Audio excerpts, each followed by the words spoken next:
Thank you so much for tuning in to She's All Over the Place with Kiriaki. That's me. Dr. Molly Maloof is passionate about extending healthspan through her medical practice, personal brand, entrepreneurial, and educational endeavors. She provides personalized medicine to world-class entrepreneurs, investors, and executives. Dr. Maloof is on the frontier of digital health technologies, biofeedback-assisted lifestyle interventions, and science-backed wellness products and services. Dr. Molly, I'm so excited to have you on the show. Thank you for joining me. How are you? I'm fantastic. Thanks for having me. Yeah, my pleasure. Let's just dive right into the human connection. So what's your Sure. on human connection? I was really fascinated by biology and health from a very young age. And I've been really trying to understand what are the biggest drivers of health and disease and happiness and despair, because there's a lot of confusion about health in modern life because people are getting pretty, sick and obese in our culture. And we see these rising rates of suicide and depression and all sorts of really big problems in society, like mass shootings and you name it. And I've been really trying to understand, why are we at this point where we're both living at the best time in human history, but we're also facing some really interesting problems. And so I've been wanting to figure out, well, how do we help people understand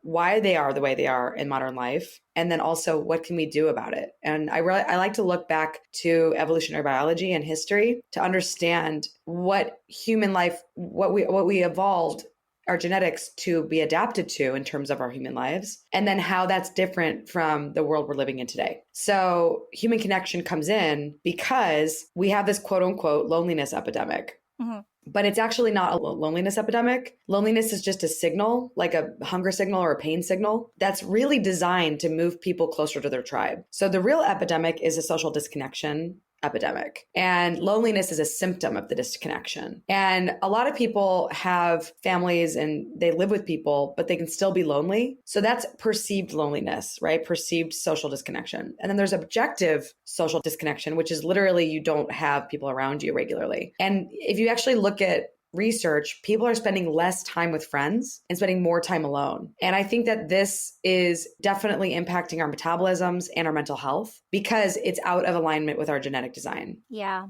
And what about for the people who are introverts?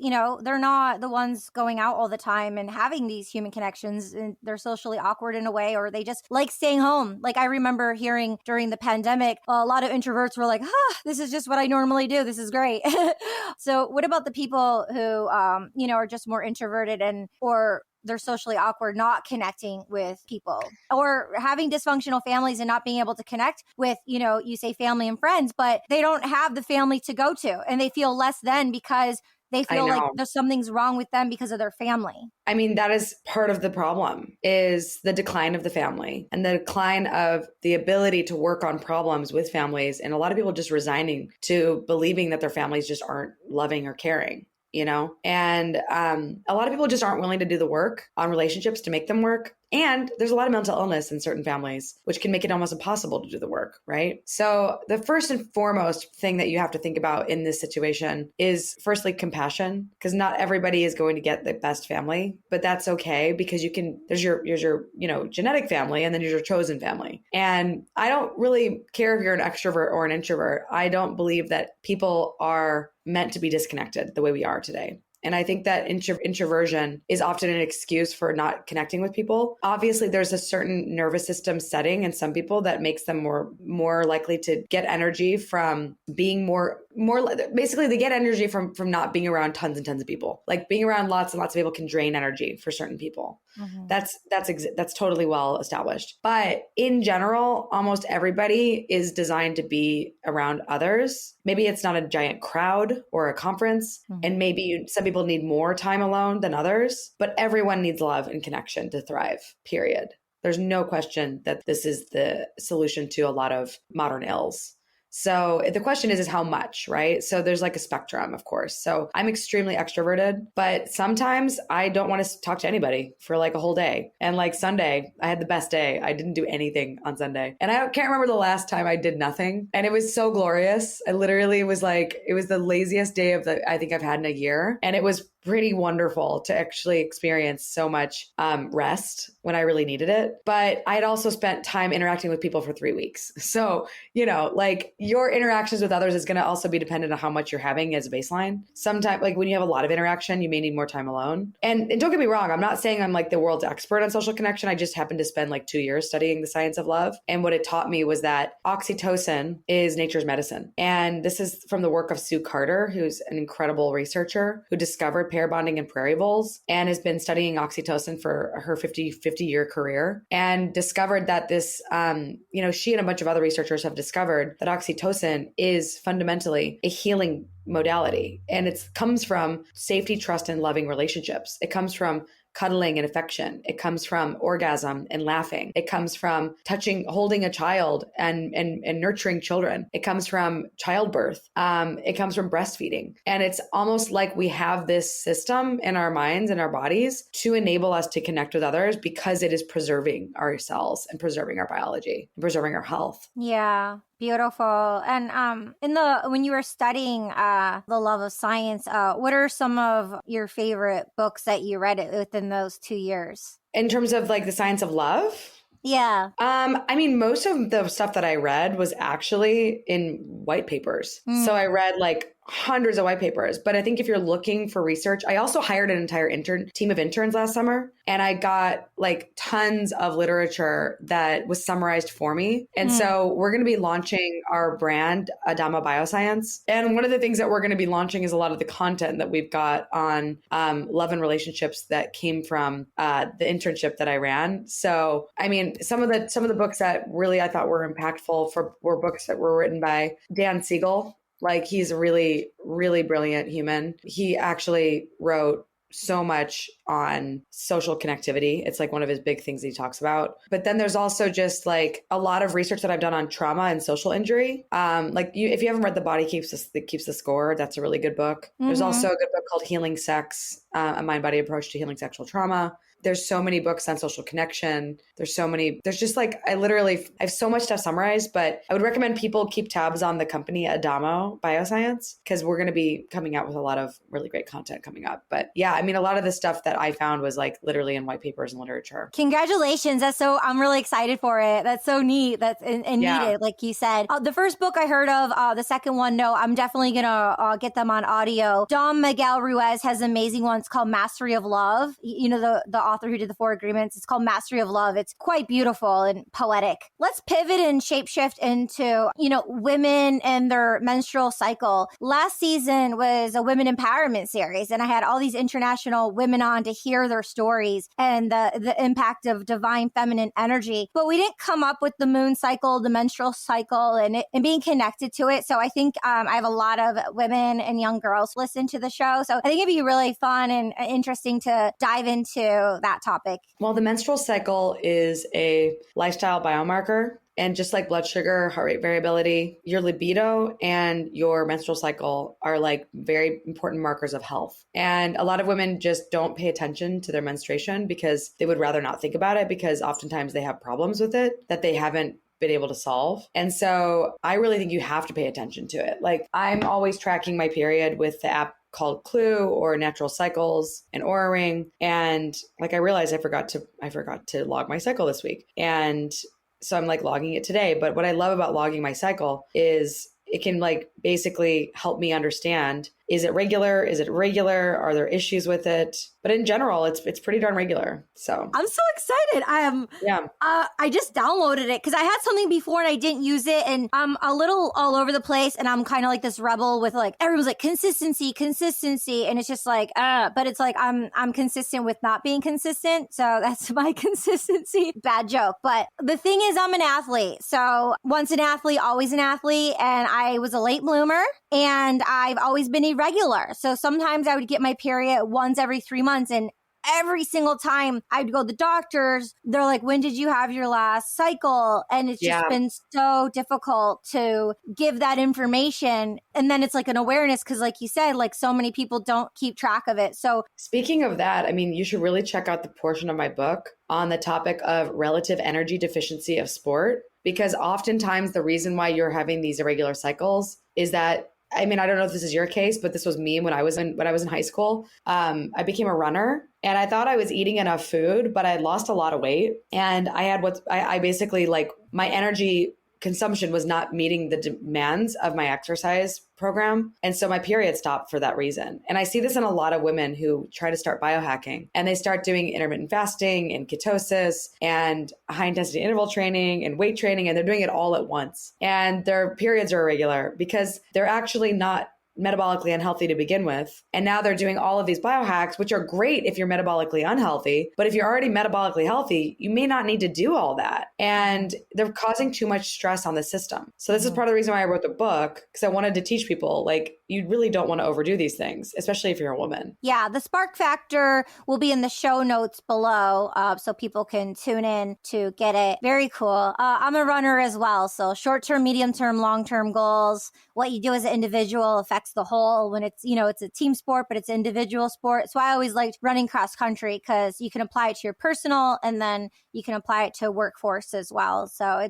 it's great for the mental state of awareness and having that foresight and insight. When I was growing up, I was aware of my physical health because I ran cross country. When I started hearing about emotional intelligence, then I went on my exploration of scientists and Dr. Joe Dispenza and what he's been saying in science for 2 decades, 60 to 70,000 thoughts per day, 90% of our thoughts are the same thoughts. Then firing and wiring our synapses and then unfiring and unwiring and having long form neurotransmitters and then the short circuited neurotransmitters. And then the words and the tone of how people communicate with one another. So, and how it like sticks to you. Like, so when someone says something, or if you have noise pollution, if you're in New York City and someone's screaming and there's the noise pollution.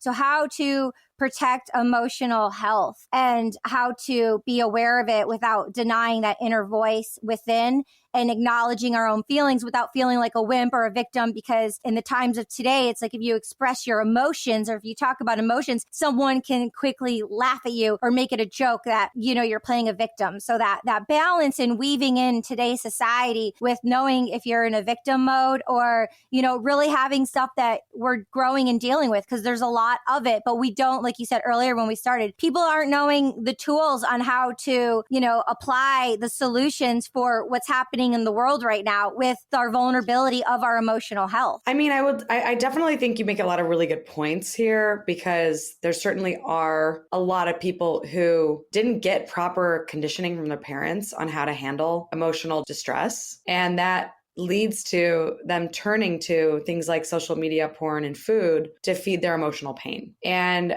the way I kind of describe one of the bigger problems is that a lot of social media, porn, and food is processed. So you're getting processed food, you're getting processed social connection through social media, and you're getting processed sex through porn. And it's not surprising that we're in a mental illness epidemic when we know for a fact that processed food is damaging to the body and the mind. And we know that sex is not porn is not a replacement for human connection and social and like touch. And also that even if you have like hundreds or thousands of friends on social media, they're not the same as real person friends. And so I think we are now heading into a world where people are starting to have relationships with AI. And it's just going to be a dystopian universe if we don't wake up and realize that the real path to emotional, balance comes from challenging yourself and overcoming challenges and learning how to course correct and learning how to sit with difficult emotions without falling apart. So my bank, Silicon Valley Bank, almost lost all my money for my company. And I was not particularly happy about it, but I didn't lose my shit. I kept it together and I stayed grounded and I didn't catastrophize. And I think that was a testament to the resilience that I've been able to build through giving myself a lot more challenges than the average person gives themselves to make myself stronger emotionally. And I think that's something that you have to learn to do through practice. There's a lot of things in life that are terrifying, and you can teach yourself to be happy amidst fear. And if you can overcome fear with courage, you can overcome anything. So it does take more than just internal resolve. Like if you surround yourself with people that you love and trust, when things get really challenging, you have people to talk to, not just therapists, but people that actually care about you, that are being paid to care about you. So I think it's an inside and outside job, emotional balance and emotional resilience. It's not just about the work that you do on yourself. It's about who you surround yourself with, and choosing to surround yourself with people that lift your energy and create a lot of positive vibrations and frequencies. It's very contagious, and I had coffee with someone today who was just amazing. And I definitely felt like that has made the rest of my day like really, really wonderful. And so people can lift you up or tear you down. And your emotions are often a response to psychosocial stress or financial stress or environmental stress. So the solution is connection with yourself and with what you're feeling, and getting really clear about what you're feeling and where you're feeling it. And then also processing it with others that love and care about you, and learning not to be the victim, but learning to be resilient and understand and take responsibility for your part of every conflict. Because every conflict is always two people, and sometimes more than two. But the key is, if you want to really be a strong and resolute human, you have to take responsibility for your life. Mm-hmm. Yeah, well said. All around. Beautiful. Let's shapeshift into energy and depletion and burnout. I have all this energy, and that's what I've heard in my whole entire life is, how do you have all this energy? I love your energy. And that's what people remember. And even when I've been through it, the last few years,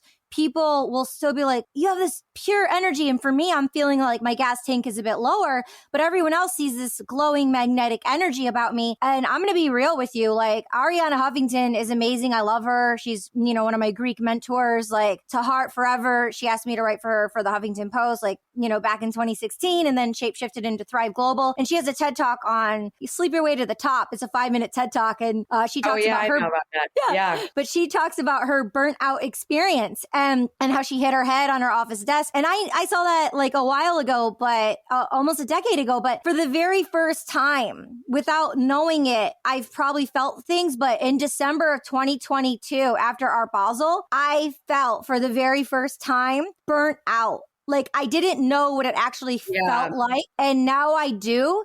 And because now really I know. Creep up on you too. Yeah. Burnout can creep up on you. Yeah. So since I know it now, I'm very aware of how the energy just dissipates really quickly. So what are some tools and thoughts you have on burnout? Well, it's funny because after like writing this book, I was like, man, I need to write an entire other book on burnout, because people just don't understand it. But it's so powerful to experience it and then to come back from it. And the one thing I will say is burnout is essentially vital exhaustion. So you've exhausted all of your capacity and your body can't meet the demands. And so your metabolism often breaks down and your energy levels are tanked and you feel like your gas tank's empty. And so I got really close to burnout at the end of 2020 and fortunately had a psychedelic experience that snapped me out of it. And I was able to like wake up and course correct. But it did take me a good 3 to 4 months to really recover enough to start, getting back into the world. Long story short, I think that there's a bunch of different ways that you can tackle burnout, but the way that I would do it first is I really like Dr. Wilson's supplements. He's the guy who kind of coined the concept of adrenal fatigue. We now know that adrenal fatigue isn't actually a thing, but there is HPA axis dysfunction, which is hypothalamic pituitary adrenal axis dysfunction. It's when your cortisol levels have been so high for so long that they start shutting down your HPA axis and you start lowering your cortisol output. Now, when this happens, you feel really, really shitty. Like you feel terrible. I was able to go from high cortisol in September, October of this year to balanced cortisol despite launching a book because I was able to course correct through recovery practices. So I basically went deep into recovery. So I was like foam rolling and I was using sauna and I was using my biomat and using my infrared mats, my PEMF mats, my Theragun and massage and yoga and just doing all the things that I knew that were good for my body. So like I said, I need to write an entire book on burnout because it's a totally different ball game than just fixing blood sugar. It's like, it's a clear condition related to work stress that oftentimes is the end result of usually negativity and psychosocial stress. Like you don't see a lot of burnout in happy people. You see burnout in people who are struggling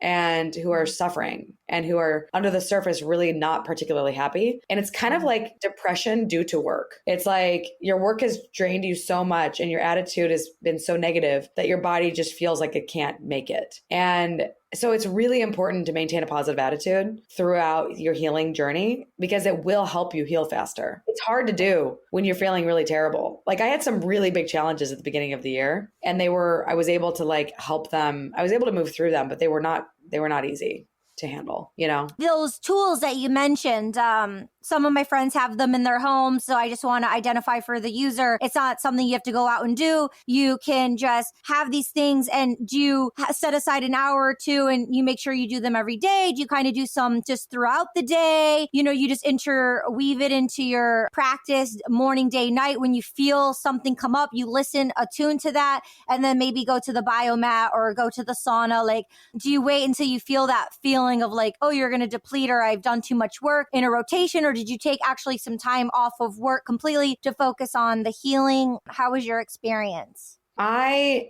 definitely had to change and I'd make some adjustments with my schedule when I was trying to heal personally. And I think everybody does. Like one of the things that I tell people in the book is like, if you're under significant stress, you have to increase your recovery, like period. That means you have to create space in your life for recovery. And so whether you feel like your cortisol is high and you're tired and wired, or you're completely flatlined and you can't get out of bed, the answer is rest. So sleep is always the first thing I tell people to do. Yeah. A lot of people don't sleep well, you know, and that requires a lot of discipline and a lot of opportunity for, you know, reflection. And to me, sleep is a very active thing. I mean, I get like 2 hours of REM a night. So I'm really getting a lot of dreams, like a lot of dreaming happening. And I use that as a place to process my day and process my life. So, I mean, I really do think that a lot of people should consider, you know, if your job is burning you out, then maybe you want to find a different job. Like if you can't find a different job, maybe you need to talk to your boss about burnout, you know, and everyone deserves space to recover, you know, and to me, if you have to figure out how to give yourself the space to do that. Yeah. And I think that's challenging. Definitely. How do you find that space? My sister, I was visiting her in Los Angeles and she has one of those watches and she was so proud of it. And she was making sure she got X amount of REM sleep a night. So, you know, because she clocks her sleep. And I see that you're big into having those tools and watches as well to be able to know what's happening internally. Do you want to discuss or share anything about that? Can you repeat that question one more time? In regards to the watches that help you identify the REM sleep and how much sleep you're receiving. Oh, but Oura Ring has really good research on it. So it's part of the reason why I like Oura personally. It's probably my favorite tool of all my wearables just because I use it every day. It's called Oura Ring? The Oura Ring. Okay. I don't know what an Oura Ring is. Never seen the Oura Ring? No, girl, I have not. And if I don't know, then I'm sure the listener probably maybe doesn't know about it. So that's what I'm saying. It's been around for a long time, but it's really a phenomenal tool. I mean, it gives you your sleep, your movement, your stress. It gives you your intensity of exercise, your heart rate variability. I mean, it's just the best. I love this thing. Like, I genuinely love this thing. It's one of my favorite things to use. Oh, I'm going to look it up. Thank you. Yeah.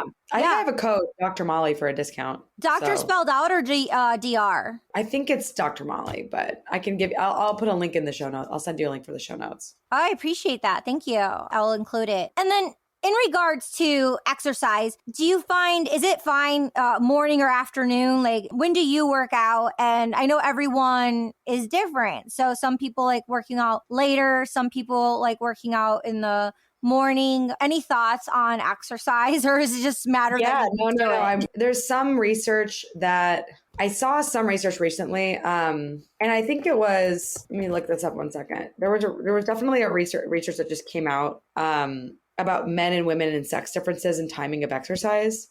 But apparently, according to this new study, that evening exercise was more effective for men than morning routines, whereas women varied with different health outcomes, improving with different exercise times. So men apparently do better working out in the evening, but at the end of the day, oh yeah, this is interesting. So apparently for women, the differences were dependent on whether or not they were trying to shed fat or build muscle. So basically they found that for women, morning workouts were better at eliminating abdominal fat and improving blood pressure better than late day training. But for men, evening exercise led to greater fat burning and better blood pressure control. And evening exercise also amplified the benefits of strength training more so for women. So it's really tricky, like, right? Like if you're trying to lose weight as a woman, maybe morning is better for you. But if you're trying to gain muscle, maybe evening is better for you.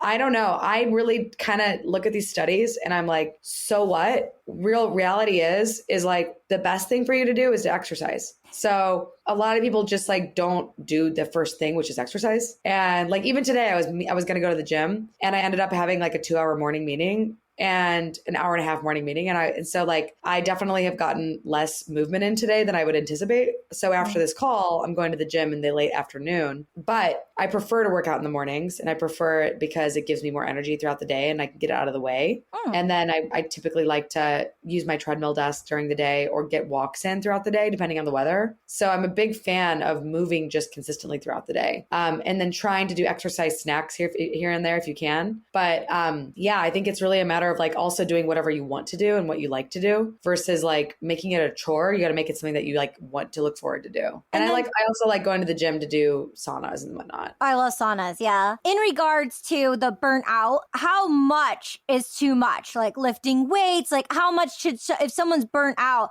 how much is a healthy amount? I guess everyone's different, but certain exercises to avoid and certain exercises, 1 or 2 things to focus and to do. So you start getting the exercise in, but you're not reaching the capacity of using this energy that's not there, or is it going to renew energy? How is that for you with exercise and burnout? I still exercise throughout all of the periods of time that I had when I was burnt out, I was still exercising. So let me put it to you that way. And I didn't stop exercising at all, specifically because I really believe that exercise creates energy. So I worry about people who don't exercise because they're feeling so burned out. Like you have to move your body. And I think it's part of the reason why I was able to recover so quickly is I was able to keep exercising. And you're so young and beautiful. So you're gorgeous. But also, I mean, I've been burned out multiple times in my life. And I also was so chronically fatigued 10 years ago that I couldn't exercise because I had chronic fatigue syndrome for like a year and a half and maybe 2 years. And it took me 5 years to get back into shape. So like, I don't want to lose that ever again. My fitness and my body took years to recover from my 20s, which were really sedentary. And so I've not always been as healthy as I am today. It took me years of effort and really building habits that create more capacity. And so my goal right now is like, I want to get in the best shape of my life. I want to get in the kind of shape that my friend Wade from Biooptimizers is in. I want to get into shape that Ellen Aragon's wife is in, and they're in their 50s or something, right? So like my goal is to continue to get better and better and better as I get older and to get fitter and smarter and faster and stronger. And I believe that that's possible. I really do. I love that. What are some green flags for health? And then maybe some, because you mentioned habits, right? And I love that you said habits because I've been around a lot of people with some bad habits. And maybe I had those bad habits too. And I thought they were normal. And then we become normalized with the dysfunction of bad habits. So what are some green flags for some good habits? I mean, you've mentioned some, but just to kind of hone in with some, optimal good habits that people can start and maybe start eliminating some bad habits. I mean, just making sure you keep track of your steps, and then if you notice you're not getting a lot of steps, like making effort to get more steps. When you're feeling burned out, cut back on coffee and caffeine. You don't need it. Like it's not helping you. It's making things worse. Switch to things like Mudwater. I created a coffee detox program for Mudwater, and I'm really proud of it because it was actually a really good program, and it helped me. Recover from burnout. It's like getting off of caffeine. So highly recommend this program that I created with them. I mean, I didn't create Mudwater, but I created this program. You can put it in the show notes. It's in the chat. And then I think some other green flags would be making sure you get enough protein and fruits and vegetables. Super simple. A lot of people just don't do those things and they're missing out. Weightlifting, honestly, I think is like the secret to health. And I think you can't ignore cardio, but chronic cardio is not necessarily best for your metabolism.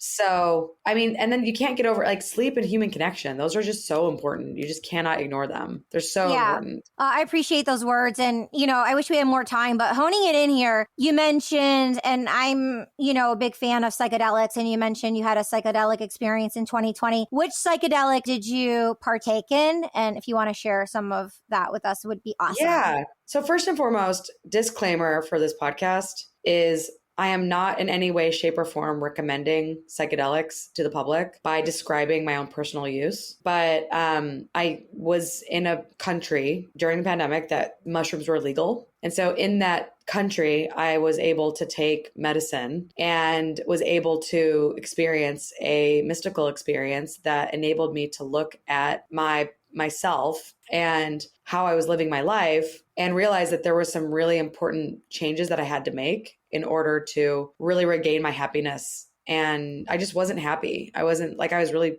unhappy during the pandemic and I was socially isolated for a while. So that's what I learned. It was like, I looked in the mirror and I was like, wow, I'm so hard on myself. I was expecting so much from my body. And I wasn't really realizing just how being hard on myself was not helping me, So I just decided to change my life and I did. And it was really helpful. It was really, really great. Yeah. Thank you for sharing. When you did this experience, was it like a full dose? What was a full dose for you? I know everyone's different. Or was it a micro dose? Like how, was it one-time experience or was it a micro dose? How was it for you? I think it was around 3.5 grams or so. But yeah, definitely needed the experience at the time. And I was really, really grateful to be in a place. There's places in the world where you can go do mushrooms legally. Jamaica, Mexico, Brazil, Colombia, Amsterdam. There's a lot of places that you can go, but you got to go to, it's not legal in America yet, but it's getting decriminalized in Portland and a lot of cities. So that means you may not get arrested, but it's still federally illegal. And then when you had your experience, were you alone or did you go to a place that facilitated it and they took you on the journey? I was alone, but I also am very well versed in this type of stuff. I've studied psychedelics for a long time. So even though I was alone, I was still, I felt very safe and I had people that I could call and talk to. Yeah, that's great. You're the doctor here. So just asking you, if someone happened to be on it, since you're well-versed in it, but if someone happens to be on it, but, they're having some kind of experience where they just want to like get it out of their body quickly, what are some things that they can do to get it out of their body? What do you mean? You want to end a bad trip? Yeah, if someone wants to like end it. Because I had this one experience where someone said, oh, drink water because you just like pee it out. No, the secret is you need a benzodiazepine typically. It's usually the off switch, like Xanax or like a drug in that class. But, you would need a prescription from a doctor for that. Oh, okay. Good to know. Good to know. So I'm really excited for everyone to check out your new book. It'll be in the show notes. Any last words of wisdom or anything you want to share about your book before you go and ways people can find you? Yeah, you can find me on Instagram at drmolly.co. And you can find me on my website, www.drmolly.co. And those are the best places to find me. Awesome. Congratulations on the Spark Factor. Thank you. Definitely. I'm happy to be connected. You have a new role model. I'm a walking, talking billboard. So I'm like, thank you. Oh yeah. Real quick. I'll send you the clip later. But, I was doing stand up in New York a few weeks ago with, it was an AI comedy roast with the NFT community. And I did a 10-minute bit and I was talking about psychedelics and I'm like, you should talk to Dr. Molly. She's, and I was talking about MDMA. Everyone was cracking up because your name's Molly and you said Dr. Right? Molly. And then I could do a whole episode on MDMA. So, MDMA is a very amazing healing modality. And I'm very much in support of what MAPS is doing with the Multidisciplinary Association of Psychedelic Studies and Healing Trauma. And we're actually developing a drug agnostic sex therapy protocol that will help people who've experienced sexual trauma, relationship problems, or mood disorders and had effects on their sexual functioning heal from the sexual dysfunction secondary to these conditions. It's so important. Like everything you just said, it's really important. Maybe we'll have the honor to have you back in the near future and we can discuss these topics. I would love it. I appreciate you. Thank you so much. Thank you so much for tuning in. Because of you, we are one of the top podcasts out of almost 4 million podcasts. Please make sure you're liking, subscribing, share this with at least one person on your social media. Make sure you check out the show notes below to get in contact with Dr. Molly. We'll see you next time. Thank you. Thank you. Thank you so much for joining us. We'll see you next time. Kiriaki, over and out.